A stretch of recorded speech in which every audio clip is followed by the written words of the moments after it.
All right, let's bring in Rob D'Amico, a former FBI agent and senior risk advisor at the security firm Global Guardian. Rob, good morning to you. So this suspect was questioned by the FBI last year because of threats he made to commit a school shooting, but at the time, there was no probable cause for his arrest. So the warning signs and red flags were there, and still this was not prevented. What do you think about that?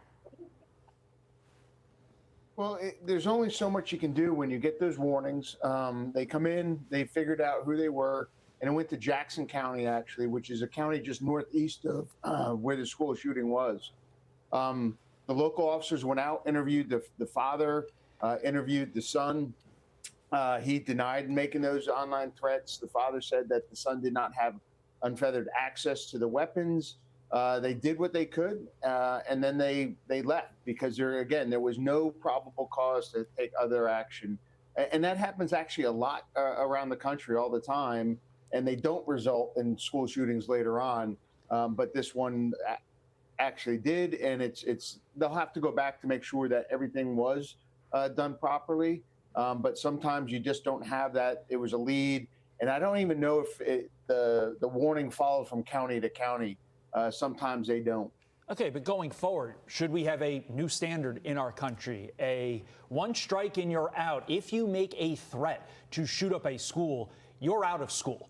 You're expelled, and you are under surveillance for the remainder of your days. Because while we are free speech advocates, that is not free speech. You cannot yell fire in a crowded theater. You cannot threaten to shoot up a school. Do we need a new standard to protect our kids, Rob?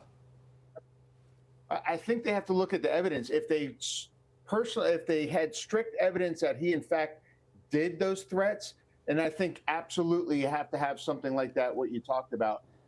If there was no actual evidence to connect the two, and it was just something that came up that pushed him that way. So I think you're going to have to get a standard of evidence. But yeah, absolutely. If they can prove that that student made the threat, I think that you're looking at that. You're looking at a thing where they'd have to, and again, especially now that, how did he get an AR-15 into the school? It's a fairly long rifle. So if he had to check in and they checked his bags coming in, maybe he wouldn't have felt the freedom to actually do that. So I think, yeah, there are some things that need to start coming into place. So Rob, the suspect is 14 years old. How do you feel about the decision to try him as an adult? I absolutely feel it. You know, when you murder someone, and it's a planned murder, because like I said, they're looking at it last year.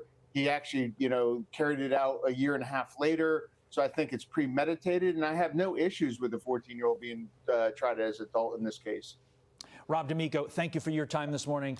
A tough morning throughout the nation. Rob, we appreciate it. And Carly, I would just add, look, this is a horrible situation, but it could have been much worse if not for those school